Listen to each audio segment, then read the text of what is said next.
Hello बच्चों, अपन ने पिछले वीडियो में गुलाम के नियम और उसके सदिश निरूपण के बारे में पढ़ा था। आगे देखते हैं कि इस गुलाम का नियम किस तरह से उपयोग में लेते हैं। चलो, अपन ने पहले जो पढ़ा था वो सिर्फ दो बिंदु आवेश मध्य गुलाम का नियम था। अब अपन बात करते हैं कि यदि बहुत सारे आवेश होते हैं, जैसे बहु आवेशों के मध्य, बहु आवेशों के लिए क्या करेंगे। सिंपल सी बात है। पहली बात मैं तुमको ये बताता हूँ कि जैसे अपन ने जो पढ़ा था पहले कि ये कोई आवेश है Q1 और ये कोई आवेश है Q2। अब इन दोनों के मध्य जो लगेगा गुलाम बल वो अपन ने ज्ञात किया था। इन दोनों के मध्य गुलाम बल ज्ञात किया। अगर यहीं पर कोई तीसरा आवेश भी उपस्थित होता है तो उसके कारण इन दोनों के मध्य गुलाम बल पे प्रभाव नहीं पड़ेगा। और यदि अपन किसी एक आवेश पर कुल गुलाम बल की बात करते हैं तो वो जो बल लगेगा वो इन दोनों के कारण लगने वाले बलों का क्या होगा, सदिश योग होगा। तो इसके लिए अपन एक अध्यारोपण का सिद्धांत पढ़ते हैं जो अपन 11वीं क्लास के अंदर तरंग के अंदर भी काम लिया था। सिद्धांत क्या कहता है, किसी एक बिंदु आवेश पर लगने वाले कुल बल का मान, किसी एक बिंदु आवेश पर लगने वाले कुल बल का मान उस पर लगने वाले सभी गुलाम बलों के सदिश योग के तुल्य होता है। क्या मतलब इसका, देखते हैं अपन। अपने पास में कोई निकाय है, इस निकाय के अंदर बहुत सारे आवेश उपस्थित है पहले से। अब इस निकाय में अपन एक प्रेक्षण आवेश लेके आते हैं, ये Q0 आवेश। इस Q0 आवेश पर इस आवेश के कारण बल लग रहा है, इसको मान लेते हैं F01। ठीक है, इस आवेश का बल लग रहा है, इसको मान लेते हैं F02। इस आवेश का बल लग रहा है वो F0n। ठीक है, इन दोनों के मध्य के बीच की दूरी है जो है R01, यहाँ पर R02 और ये R0n।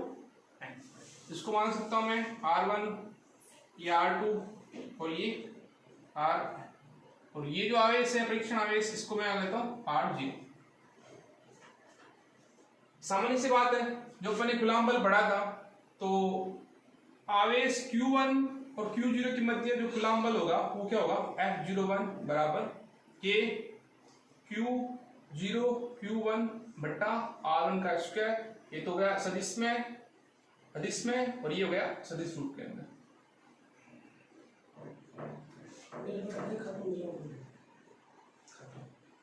अब आवेश 2 और आवेश Q0 के बीच में जो गुलाम बल लगेगा वो क्या होगा, F02।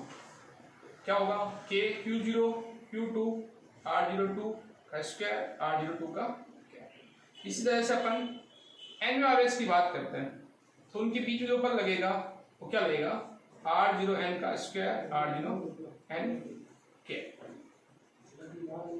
अब वापस अध्यारोपण का सिद्धांत काम लेना है तो अध्यारोपण का सिद्धांत क्या कहेगा, अध्यारोपण का सिद्धांत कहता है किसी बिंदु आवेश पर लगने वाले कुल बल का मान सभी आवेशों के सदिश या बीजगणितीय योग के तुल्य होता है। तो जो कुल बल होगा F वो क्या होगा, F01 ऊपर दे रखा है, F02 F0n। जब इसमें कितने ले सकते हैं, 3 ले सकते हैं, 4 ले सकते हैं, जितने कम लेंगे उतना अच्छा रहेगा। क्योंकि ये चीजें है ना, सामान्य सी चीजें हैं जो अपन पढ़ रहे हैं, एग्जाम की दृष्टि से इतनी महत्वपूर्ण नहीं है। इनको आगे और अपन तीव्रता में पढ़ेंगे, इसी तरह से विभव में भी इसी तरह से पढ़ेंगे। एकल आवेश के लिए पहले पढ़ेंगे, फिर बहु आवेश के लिए वापस पढ़ेंगे। ठीक है, तो यहाँ पर क्या बनेगा अपने पास में, K Q0 Q1 R01 K R01 का square plus K Q0 Q2 R02 का square R02 cap K Q0 Qn R0n square R0n का कैप। देखो यहाँ पे अपन एक चीज देखें तो सब जगह पे K का मान कॉमन है और Q0 का मान कॉमन है। तो श्रेणी में इसको इस तरह से लिख सकते हैं, Q1 R01 का स्क्वायर R01 का कैप, Q2 R02 का स्क्वायर R02 का कैप, और ऐसे करके Qn R0n R0 N का। इसी को अपन थोड़ा और लिख सकते हैं, क्या लिख सकते हैं, QI बटा R0I। ये I क्या है, इंटीजर नंबर हो गया, और इसका मान जो है वो अपन यहाँ पे लगा देते हैं सीमा में। I का मान 0 से लेकर, नहीं 1 से लेकर N तक कुछ भी हो सकता है।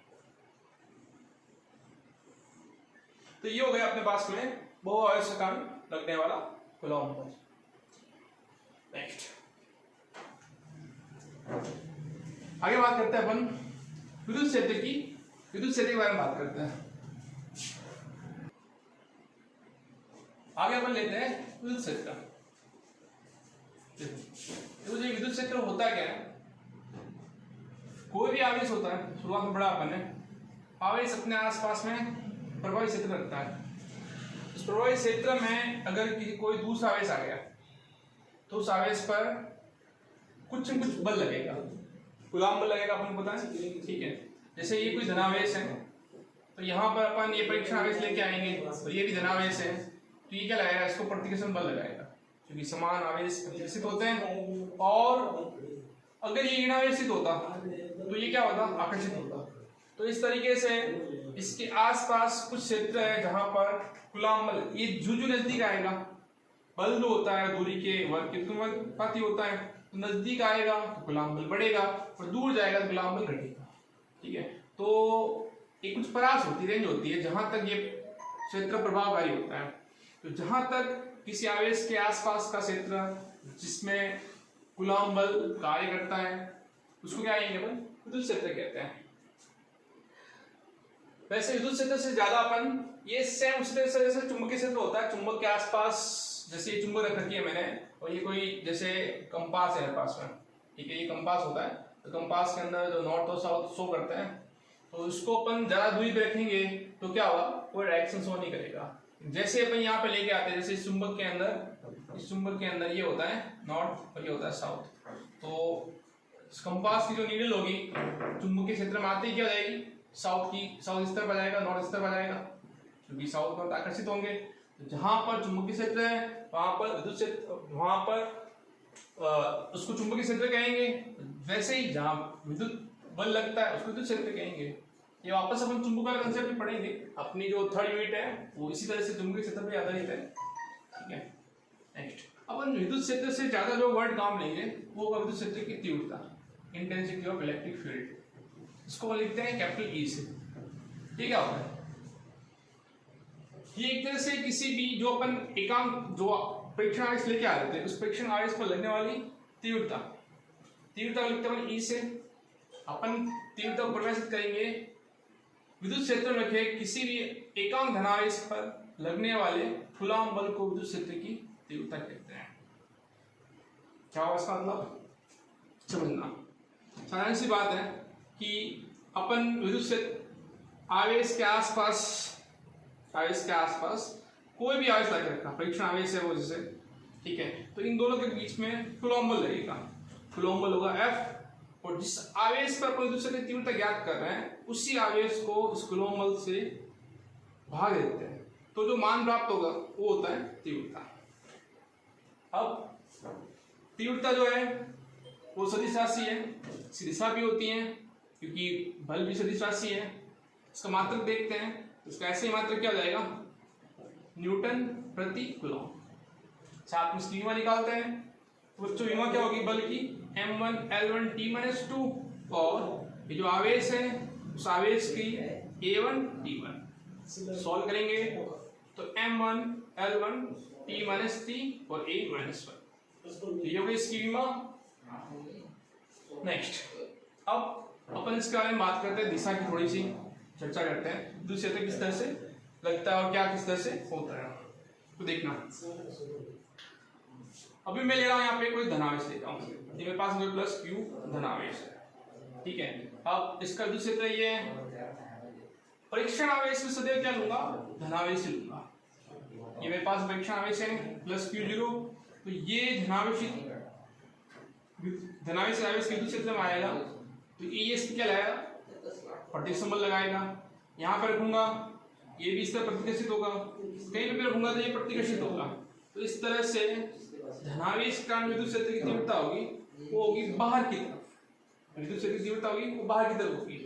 और यदि मेरे पास में ऋणावेशित होता, ऋणावेश, अब इस स्थिति में कोई परीक्षा आवेश लगा रखता हूँ, परीक्षा तो वापस धनावेशित होगा, तो ये क्या करेगा, इसको आकर्षित करेगा। यहाँ पे रखूंगा तो ये भी क्या करेगा, उसको आकर्षित करेगा। तो जो ऋणावेश के लिए जो परीक्षा आवेश होगा वो क्या होगा, अंदर की तरफ होगा। विद्युत क्षेत्र की तीव्रता हो गई बाहर की तरफ, ये होगी विद्युत क्षेत्र की तीव्रता अंदर की तरफ। तो सामान्यतः पर विद्युत क्षेत्र की तीव्रता को प्लस क्यू के लिए बाहर की तरफ दर्शाएंगे और माइनस क्यू के लिए अंदर की तरफ दर्शाएंगे। याद रखिए अगर धन है, धन मतलब पैसा है तो दान देंगे, और माइनस में है तो क्या होगा, अपन लेंगे, दूसरों से लेंगे, अपन खुद माइनस में पहले से ही। नेक्स्ट आगे अपन देखते हैं कि बिंदु आवेश के कारण विद्युत क्षेत्र तीव्रता लगती कितनी है। विद्युत क्षेत्र तीव्रता किस कारण, बिंदु आवेश, बिंदु आवेश के कारण विद्युत क्षेत्र तीव्रता वो कितनी होगी। तो उसको अपन देखने के लिए वापस वही बात, एक कोई आवेश लेते हैं प्लस EQ आवेश ले लिया और ये लिया अपन ने कोई भी r दूरी पर इससे प्लस Q आवेश,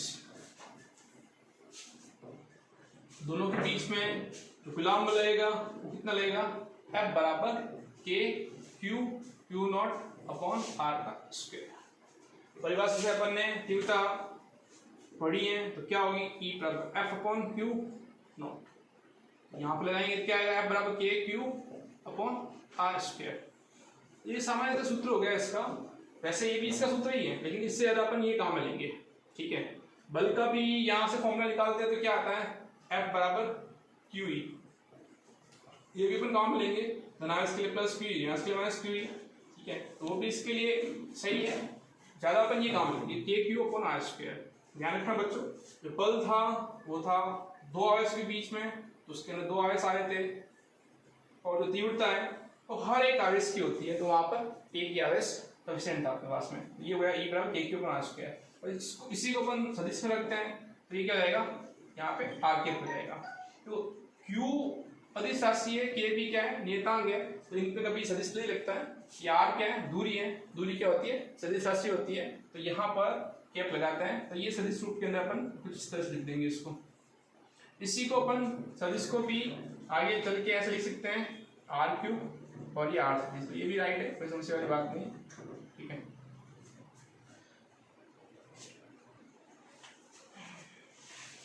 यदि यहाँ पे विद्युत से जो आवेश दे रखा अपने ये धनात्मक नहीं होगी, ऋणात्मक होता, तो इस स्थिति के अंदर तीव्रता भी सदिश राशि है, तो कोई समस्या वाली बात नहीं है।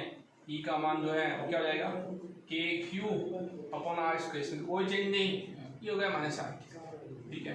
तो धनावेश ऋणावेश के कारण इसका मान बदल सकता है, कोई बड़ी बात नहीं। तो आगे अपन जहाँ जरूरत पड़ेगी धनावेश के लिए तो प्लस में लेंगे, जहाँ ऋणावेश की जरूरत पड़ेगी माइनस में लेंगे। नेक्स्ट अब अपन बात करते हैं तीव्रता की माध्यम के आधार पर। यही देखो तीव्रता जो निर्भर करती है वो सीधा सीधा कूलम्ब बल पर निर्भर करती है। इसका जो सूत्र पढ़ा था अपने ये K Q upon R square पढ़ा था, ठीक है। तो ये जो K होता है वो K निर्वात के लिए होता है इस तरह से, मतलब कि जो ये एप्सिलॉन होगा वो किस तरह से होगा, epsilon R into epsilon not.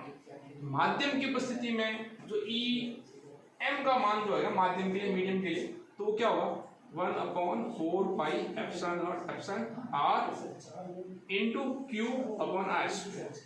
अब ये जो है वो क्या होगा, निर्वात के लिए होगा, तो अपन ये लिख देंगे EM बराबर E नॉट बट्टा एप्सिलॉन R। अब देखना एप्सिलॉन R जब इसके भाग में आया तो माध्यम की उपस्थिति में निर्वात की तीव्रता जो होती है उससे भी क्या हो जाती है, कम हो जाती है, ठीक है। नेक्स्ट ये सबके लिए ऐसे चलेगा। बल में भी अपन इस तरह से पढ़ा था, बल में भी अपन एक सूत्र पढ़ा था माध्यम के लिए FM बराबर F not upon epsilon R। देखो जो आप आगे बढ़ रहे हो उसको पीछे वाले से रिलेटेड पढ़ोगे, ठीक है, तो आपको पीछे वाला भी याद रहेगा और आगे वाला भी याद रहेगा। ठीक है। तो सारी चीजें जुड़ी हुई है, तो उसको देखते देखते चलना साथ साथ में, क्योंकि कहाँ पे क्या चेंज होता है वो आपको अच्छे से याद रहेगा। दोनों एक जैसे हो गए। नेक्स्ट, अब जो तीव्रता का जो मान होता है उसकी बात करते हैं। तो सामान्य तीव्रता का मान जो है वातावरण के अंदर होता है, कितना होता है 100 न्यूटन प्रति कूलम के आसपास होता है। और इसी की अपन बात करते हैं कि जो तीव्रता का मान डोमेस्टिक है, जैसे तार के लिए जो होता है 300 न्यूटन प्रति कूलम होता है। और वान डे ग्राफ देखिएगा, पहले एनसीईआरटी बुक्स देखोगे तो बहुत बड़ा टॉपिक था, 4 नंबर एग्जाम में आता था, मैंने उसको हटा दिया है। लेकिन छोटे बड़े क्वेश्चन कभी कभार पूछ लेते हैं कंपटीशन में, तो ध्यान रखना कि बहुत ज़्यादा तीव्रता उत्पन्न करता है। और इसी आधार पर जैसे एक मान ये भी ध्यान रखना दिमाग में कि ये होता है किसके लिए, वायु की प्रतिरोधकता का मान। मतलब यदि वायु में इतनी तीव्रता उत्पन्न की जा सकती है तो वो एक तरह से अपन बिना तार के भी करंट प्रोवाइड कर सकता है। जैसे अभी विद्युत चुंबकीय तरंगें स्थानांतरित होती हैं, वैसे ही करंट भी पास हो सकती है। देखो फ्यूचर में ऐसा हो सकता है कि अपन को तार की जरूरत नहीं पड़े, तो बिना तार के अपने जो डिवाइस हैं इलेक्ट्रिकल डिवाइस हैं वो कनेक्ट हो जाए, तो अच्छी बात है।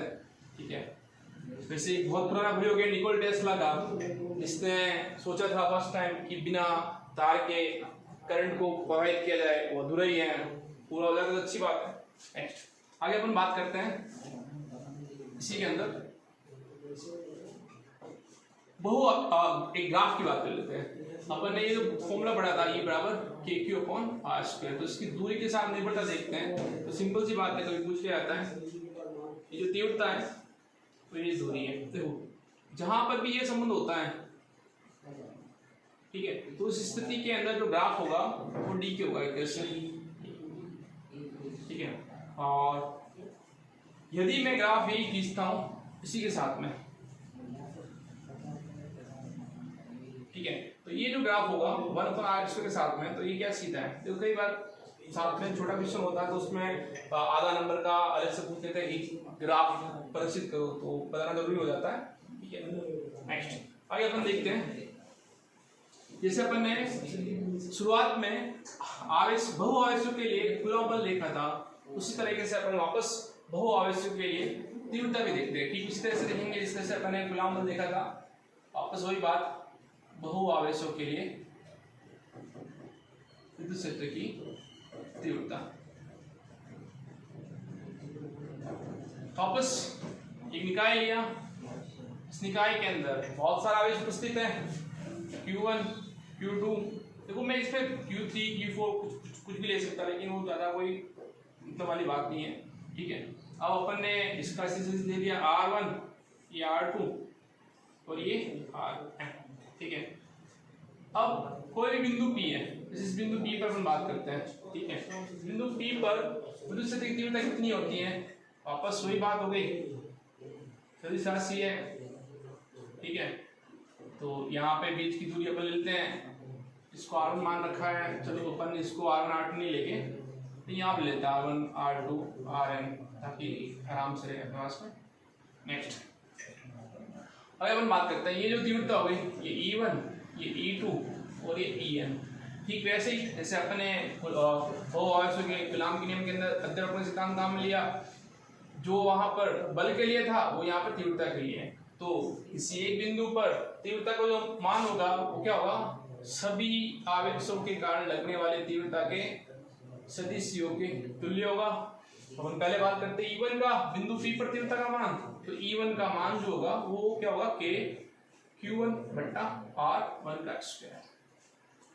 सदिश पे लेंगे तो ये हो जाएगा R1 का क्या, E2 जो लेंगे तो वो क्या होगा, E2 बराबर KQ2/R2², R2 का क्या, और N KQN/Rn² और Rn का क्या।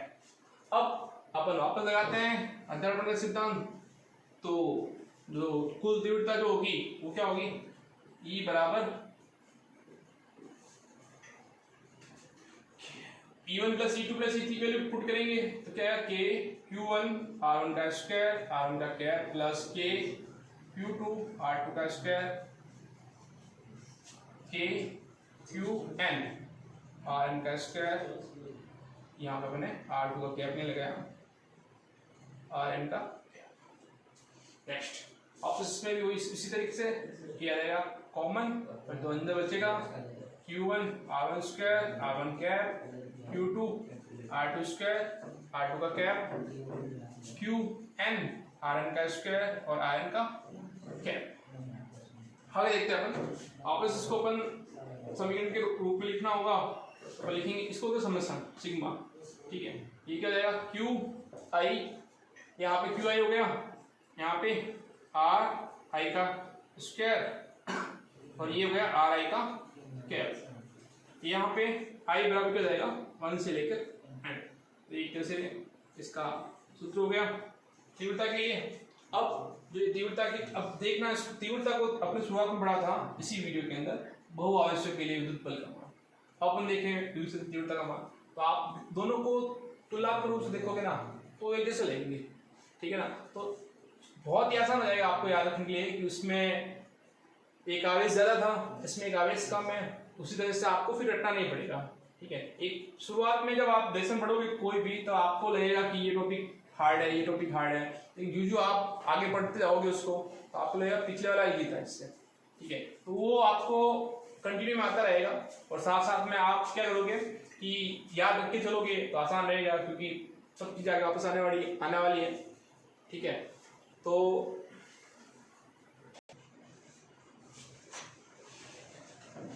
आगे अपन देखते हैं विद्युत क्षेत्र से जुड़ी हुई एक और बात, विद्युत क्षेत्र रेखा है। इसको विद्युत क्षेत्र रेखा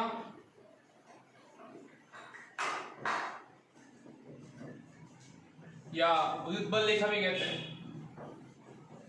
ये उसी तरह से जिस तरह से आपने 10th क्लास में चुंबकीय बल रेखा पढ़ी थी, ठीक है, थोड़ा सा अलग है लेकिन उसी तरह से अपन सीखेंगे विद्युत क्षेत्र रेखा होती क्या है। देखो इसको मैं दो तरह से बता सकता हूं आपको कि जैसे कोई भी काल्पनिक वक्र है, इस काल्पनिक वक्र पर, जो काल्पनिक वक्र कौन सा काल्पनिक वक्र, जो विद्युत क्षेत्र को प्रदर्शित करता है, ठीक है, उस पर मैं यदि कोई स्पर्शरेखा खींचूं, इस बिंदु पे स्पर्शरेखा खींची, जिस दिशा में होगी वो होगी विद्युत क्षेत्र की तीव्रता। यहाँ पे खींची, ये विद्युत क्षेत्र की तीव्रता, इसको विद्युत बल रेखा भी कहते हैं, ठीक है। या इसी को अपन एक तरह से और देखते हैं, किसी भी आवेश, आवेश कौन सा पता नहीं, किसी भी आवेश के विद्युत क्षेत्र में, जैसे इसका विद्युत क्षेत्र है, यहाँ पे मैं कोई एकांक धनावेश, एकांक परीक्षण आवेश से धनावेश कहूंगा उसको, रखता हूं, तो जिस दिशा में अग्रसर होने का प्रयास करता है, जिस काल्पनिक पथ पर अग्रसर होने का प्रयास करता है, यहाँ पर मध्य कहाँ जाएगा, इस दिशा में जाएगा। अगर मैं यहाँ पर रखता हूँ तो ये जाएगा, इस दिशा में जाएगा। तो जिस दिशा में मैं जिस जगह पे रखता हूँ वहां पे जिस दिशा में जाने का प्रयास करता है, काल्पनिक पथ पे जाने का प्रयास करता है, उस काल्पनिक पथ को अपन क्या कहते हैं, विद्युत क्षेत्र रेखा कहेंगे, ठीक है। ये एक तरह से क्या दर्शा रही है, इसकी विद्युत बल रेखा दर्शा रही है। अब हम इस विद्युत बल रेखा का बता सकते हैं कि ये आवेश कैसा होगा, ये बाहर की तरफ जा रहा है, ये धनावेश होगा। अगर यही आवेश जो अपन ने परीक्षा आवेश रखा है, ये अंदर की तरफ आने की कोशिश करता, कुछ इस तरह से करता, ठीक है, तो ये कौन सा होता है, ऋणावेश होता। सामने सी बात होगी। देखो विद्युत बल रेखा क्या होती है, धनावेश के लिए तो होती है ये बाहर की तरफ। पहले परिभाषित कैसे करेंगे कि किसी भी आवेश के विद्युत क्षेत्र में एकांक धनावेश परीक्षण आवेश को रखने पर जिस काल्पनिक पथ पर चलने का प्रयास करता है, उस काल्पनिक पथ को अपन क्या कहेंगे, विद्युत बल रेखा कहेंगे। धनावेश के लिए ये इस तरह से होगी, ये एकल आवेश है, इसका इससे कोई संबंध नहीं है, ठीक है। ये एकल आवेश के लिए विद्युत बल रेखा खींच लिया अपन ने। अगर अपन आवेश का युग्म लेते हैं, ये एकल धनावेश, ये एकल ऋणावेश, आवेश का युग्म लेते हैं। अब आवेश युग्म कैसे, देखो एक लिया मैंने धनावेश, एक लिया मैंने ऋणावेश। अब ये आवेश युग्म हो गया, दो द्विघातीय आवेश, ठीक है। तो धनावेश से विद्युत बल रेखा प्रारंभ होगी और ऋणावेश पे आके समाप्त होगी, कुछ इस तरह से होगी। और यदि समान आवेश ले लिया, अब इस स्थिति में क्या होगा, तो बल रेखा होगी ये प्रतिकर्षित होगी, तो ये यहां से फैलने का प्रयास करेगी।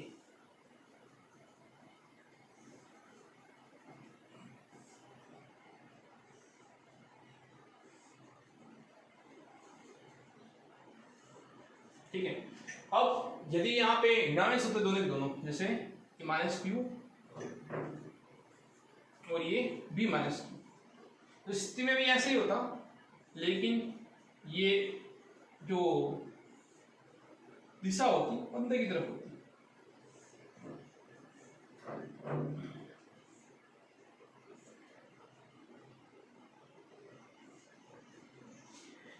ये अपन ने एकल आवेश के लिए और आवेश युग्म के लिए विद्युत बल रेखाएं देखी, तो इसके अलावा अपन को कुछ चीजें पता चली हैं। क्या क्या, देखो छोटा क्वेश्चन आता है 2 नंबर के अंदर कई बार, या 1 नंबर भी आता है कि आवेश विद्युत बल रेखाओं की गुणधर्म लिखो।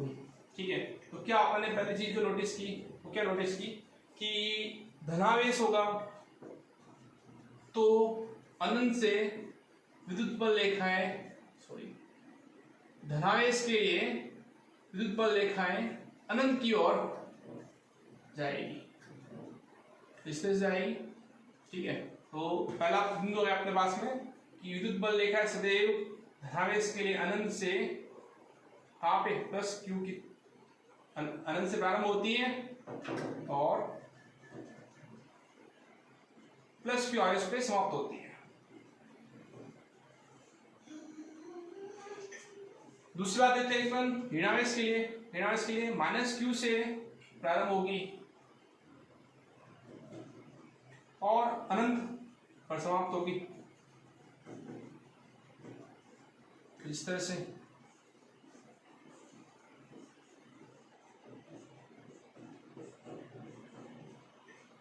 नेक्स्ट, विद्युत बल रेखाएं होती हैं वो क्या होती हैं, क्रमागत होती है, लगातार। सरलता इसको क्रमागत या सरलता कह सकते हैं। ठीक है, और ये कभी मतलब विच्छेदित नहीं होती है। ठीक है ना, विच्छेदित का मतलब ये होता है इस तरह से नहीं होती है, हर एक जगह पे समान विद्युत क्षेत्र तीव्रता लेके रखती है। ठीक है, नेक्स्ट, अब एक जो विशेष गुण है बल रेखा होगा वो क्या है कि धनावेश से प्रारंभ होकर ऋणावेश पे समाप्त होती है। आवेश युग्म के अंदर कुछ इस तरह से हमने देखा था। ठीक है, यहाँ से प्रारंभ होगी यहाँ पे खत्म होगी। तो जो विद्युत बल रेखाएं जो होती हैं धनावेश से प्रारंभ व ऋणावेश पर समाप्त होती है। इसमें एक विशेष बात है कि ये जो है ना, ये लूप में नहीं चलती है, लूप नहीं बनाती है। ठीक है, एक्चुअली क्या होता है कि जो अपन चुंबकीय बल रेखा की बात करते हैं, चुंबकीय बल रेखा के अंदर लूप बनता है, इस तरह से लूप बनता है। ठीक है, तो ये जो है ना लूप चलता रहता है। ठीक है, लेकिन जो विद्युत बल रेखा है कभी भी लूप नहीं बनाती है, इसका विशेष ध्यान रखना। नेक्स्ट, एक इसका जो विशेष गुण है वो क्या है, दिशा के आधार पर है। वो क्या है, सुनना। सामान्यतः विद्युत बल रेखाएं एक तरह से होती है, मतलब समान दूरी पर होती है, इस तरह से होती हैं। ठीक है, या इस तरह से होती हैं। ठीक है, कभी भी ये आपस में प्रतिच्छेद नहीं करती है। कैसे, तो अगला अपना गुणधर्म हो गया, विद्युत बल रेखाएं कभी भी प्रतिच्छेद नहीं करती है। क्या कारण है इसका, अब हम देखते हैं इसके।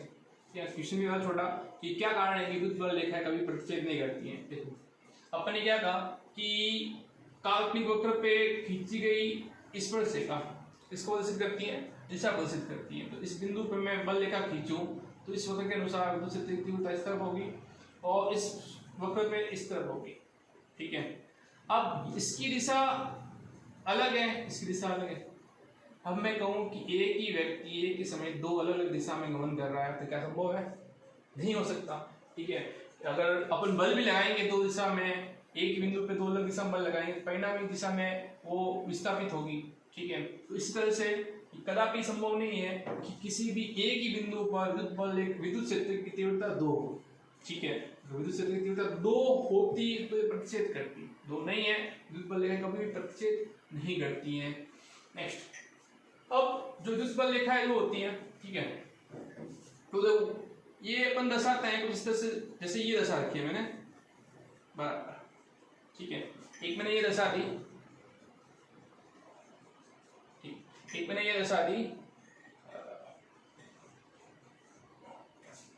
अब यहाँ पे ये जो है वो क्या दर्शा रहा है, समान परिमाण, तीव्रता का परिमाण जो है ना वो समान है, अपन कह सकते हैं परिमाण समान, दिशा भी क्या होगी एक तरफ, ठीक है। यहाँ पर क्या होगा, परिमाण तो समान है, देखो बराबर दूरी है दोनों के बीच में, परिमाण तो समान है, लेकिन दिशा क्या है एक तरफ नहीं, अलग अलग दिशा कह सकते हैं इसको, अलग अलग दिशा, ठीक है। यहाँ पर ना तो परिमाण समान है, असमान, और दिशा भी क्या है असमान या अलग दिशा में, ठीक है। तो यहाँ पर ये बात सामने आई अपने पास में, ठीक है, कि जो विद्युत बल रेखाएं प्रदर्शित करनी होती है तो वो किसी भी बिंदु पर विद्युत क्षेत्र की तीव्रता को प्रदर्शित करती है, ठीक है। तो विद्युत बल रेखा क्या हुई, विद्युत बल रेखा के आधार पर अपन विद्युत क्षेत्र की तीव्रता ज्ञात कर सकते हैं, ठीक है। आगे अपन देखते हैं इसी के अंदर क्या होता है कि जो विद्युत बल रेखाएं जो होती हैं वो क्या होती हैं, विद्युत बल रेखाएं परिमाण के समानुपाती होती है। क्या मतलब इसका, जैसे मेरे पास में ये +5 कूलम है इससे, ठीक है, तो इससे जो विद्युत बल रेखा निकल रही है तो इस तरह से निकल रही है, ठीक है। अगर अपने पास में ये कोई अपन ने अधिक कूलम का आवेश ले लिया, जैसे 50 माइक्रोकूलम का या 50 कूलम का आवेश ले लिया, ठीक है, तो इस स्थिति के अंदर जो बल रेखाएं होगी वो ज्यादा अधिक होता है, ठीक है। मतलब आवेश का परिमाण अधिक तो बल रेखाएं अधिक, परिमाण कम तो बल रेखाएं कम, ठीक है। नेक्स्ट अगला अपन गुणधर्म वो देखते हैं, ठीक है। जो बल रेखाएं देखो घनत्व अधिक होगा, घनत्व के समानुपाती, जो विद्युत क्षेत्र की अपन इसको लिख सकते हैं विद्युत क्षेत्र की तीव्रता बल रेखाओं के घनत्व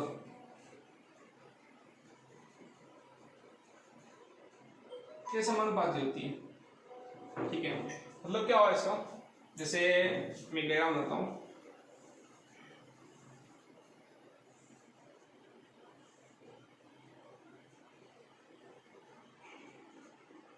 तो प्रतिच्छेद नहीं करते, आपको थोड़ा ध्यान रखना है इसका, ठीक है। यहाँ पे अपन ने एक बिंदु ए, ठीक है ना, ये बिंदु अपन ने जैसे ये ले लिया एरिया बी, ये ले लिया मैंने एरिया सी, ठीक है। आप देख सकते हो कि ए बिंदु पर विद्युत क्षेत्र की तीव्रता क्या होगी, सबसे अधिक होगी, ठीक है। सी बिंदु पर उससे कम होगी और बी बिंदु पर विद्युत क्षेत्र की तीव्रता क्या होगी और भी कम होगी, ठीक है। तो बल रेखाएं जहाँ अधिक है घनत्व अधिक है वहाँ पे विद्युत क्षेत्र की तीव्रता भी अधिक होगी, जहाँ बल रेखाएं कम है वहाँ तीव्रता कम, और जहाँ बिल्कुल नहीं है वहाँ तीव्रता शून्य होगी। अब क्या होता है कि अपन देखेंगे कि जैसे सामान्य अपन चालक को काम लेते हैं तो जो कोई धात्विक पृष्ठ होता है, जैसे ये कोई धात्विक पृष्ठ है, ये कोई वायर है या कोई बेलन है, धात्विक पृष्ठ है, ठीक है। इस धात्विक पृष्ठ से जो बल रेखाएं होगी वो क्या होगी, इसके पृष्ठ के लंबवत होगी, ठीक है। तो इस स्थिति में अपन देखते हैं कि जो विद्युत बल रेखाएं होती हैं तो किसी धात्विक पृष्ठ से निकलती है तो क्या होती है उस पृष्ठ के लंबवत होती है, ठीक है। तो ये भी इसका विशेष गुणधर्म हो गया, ठीक है। तो आज अपन ने विद्युत बल रेखाओं के गुणधर्म देख लिए, पूरे विद्युत क्षेत्र की तीव्रता देख ली, और अपन ने बहुआवेशों के लिए बल और तीव्रता दोनों निकालना देख लिया, ठीक है। तो इस तरह से अपना एक बड़ा टॉपिक कंप्लीट हो गया यहाँ पे, ठीक है। तो इस पूरी वीडियो को देखो और इसकी नोट्स बनाने की कोशिश करो, ठीक है। आगे अपन नेक्स्ट वीडियो के अंदर अगला टॉपिक लेते हैं, तब तक के लिए पढ़ते रहो।